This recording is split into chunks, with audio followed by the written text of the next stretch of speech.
নমস্কার বন্ধুরা, আজ আমি আবার এসেছি অন্য একটি নদীর সম্বন্ধে আপনাদের সাথে গল্প করতে বা তার কাহিনী বলতে। কিভাবে নদীটি কোথা থেকে উৎপত্তি হলো সেগুলোই আপনাদের সাথে আলোচনা করব। আপনারা হয়তো সবরমতী নদীর নাম সকলেই শুনেছেন। সবরমতী নদীটির সঙ্গে আমরা খুবই পরিচিত। স্বাধীনতা সংগ্রামের দিনগুলোতে মহাত্মা গান্ধী এই নদীর তীরেই তার আশ্রম তৈরি করেন, যার নাম সবরমতী আশ্রম।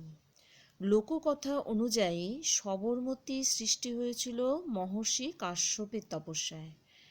আমাদের বৈদিক সাহিত্যে, মহাকাব্যে এবং পৌরাণিক কাহিনীতে ঋষি কাশ্যপ এক উল্লেখযোগ্য চরিত্র। সবরমতী নদী উৎপত্তি ক্ষেত্রে বলা হয় যে ঋষি কাশ্যপ একবার আরাবল্লী পর্বতে শিবের অনুগ্রহ লাভের জন্য তপস্যা করেছিলেন। ঋষি কাশ্যপ কেন যে শিবের তপস্যা করেছিলেন তা জানা যায় না, কিন্তু তার কঠোর তপস্যায় তুষ্ট হয়ে আরাবল্লী পর্বতে শিব তাকে দর্শন দেন। আর এই সময় গঙ্গাধর শিব বিশেষভাবে দেবী গঙ্গাকে মাথায় করে নিয়ে যান। সুতরাং শিব সঙ্গে গঙ্গা আবু পাহাড়ে উপস্থিত হলেন। তার ফলে কাশ্যপ ঋষিকে বরদানের সঙ্গে সঙ্গে দেবাদিদেব মহাদেব তাকে দিলেন গঙ্গার জলধারা, যে জলধারা থেকে সৃষ্টি হলো এই সবরমতী নদী।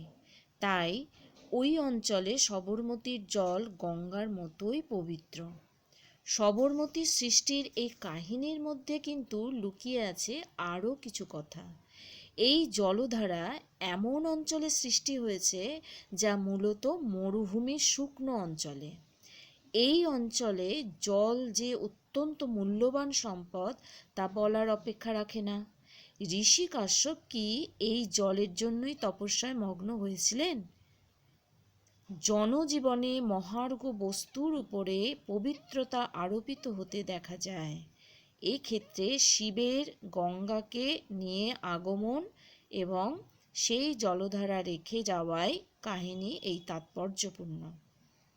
ঋষি কাশ্যপ সঙ্গে সেই জলরাশির প্রবাহমানতার কাহিনী যুক্ত হয়ে রয়েছে। তাই মরুভূমির উষ্ণ অঞ্চলে একটি প্রাণদায়ী নদীর জন্মকাহিনীর সঙ্গে কাশ্যপ ঋষি সংযুক্ত হয়েছেন খুব সচেতনভাবে। নমস্কার বন্ধুরা।